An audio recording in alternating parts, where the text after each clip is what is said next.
তো হ্যালো বন্ধুরা, আজকে আমরা চলে এসেছি আলু ও পটলের রেসিপি নিয়ে। এটি বানানোর জন্য সবার আগে আমরা কড়াইতে কিছুটা পরিমাণে তেল দিয়ে দেব, ওর মধ্যে কেটে রাখা আলু দিয়ে দেব ও গোল্ডেন হওয়া পর্যন্ত ভাজতে থাকবো।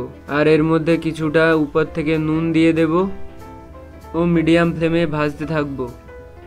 এরপর ওই কড়াইয়ের মধ্যে আমরা কেটে রাখা পটল দিয়ে দেব। এখানে আপনারা একটা কথা খেয়াল রাখবেন, কড়াইতে যেন বেশি তেল না থাকে, কারণ পটল সব তেল শুষে নেবে। আর এর মধ্যে কিছুটা লবণ দিয়ে ভালোভাবে ভাজতে থাকবো গ্যাসের মিডিয়াম ফ্লেমে। এখন আমাদের গোল্ডেন ছোপ ছোপ চলে আসতে শুরু হয়েছে। এখন আমরা কড়াই থেকে পটলগুলোকে বের করে নেব আর কড়াইয়ের মধ্যে কিছুটা পরিমাণে তেল দিয়ে দেব। তেলটি গরম হয়ে এলে এর মধ্যে একটি তেজপাতা, দুটো লাল শুকনো লঙ্কা, একটি দারচিনির টুকরো ও দুটো এলাচ দেওয়ার পর খুব অল্প গরম করে নেব। এরপর এর মধ্যে আমরা একদম ঘুষো করে কেটে রাখা পেঁয়াজ দিয়ে দেব ও গ্যাসের মিডিয়াম ফ্লেমে খুব ভালোভাবে গোল্ডেন ব্রাউন হওয়া পর্যন্ত ভাজতে থাকব।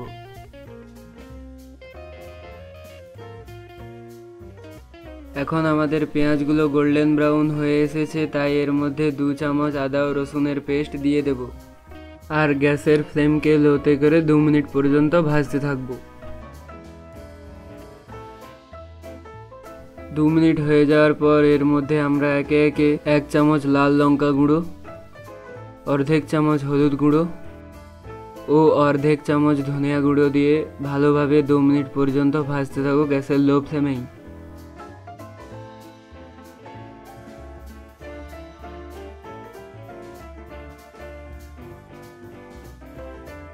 দু মিনিট হয়ে যাওয়ার পর এর মধ্যে আমরা একটি কুচনো টমেটো দিয়ে দেব ও খুব ভালোভাবে ভাজতে থাকব গ্যাসের মিডিয়াম ফ্লেমে যতক্ষণ অবধি না টমেটোটা গলে আসে।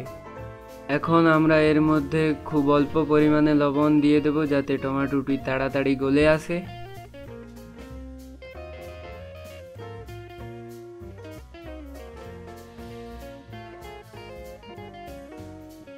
প্রায় 10 থেকে 12 মিনিট পর আমাদের টমেটোটি গলে এসেছে।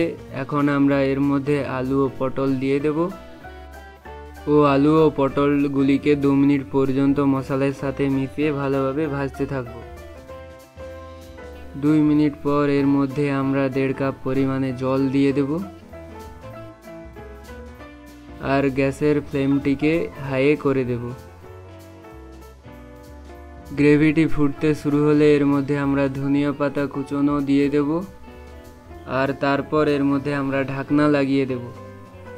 ঢাকনা দেওয়ার পর 2 মিনিট হাই ফ্লেমে ও 3 থেকে 4 মিনিট লো ফ্লেমে, তারপরেই রেডি আমাদের আলু পটলের তরকারি। আর এটিকে সার্ভ করে নেব।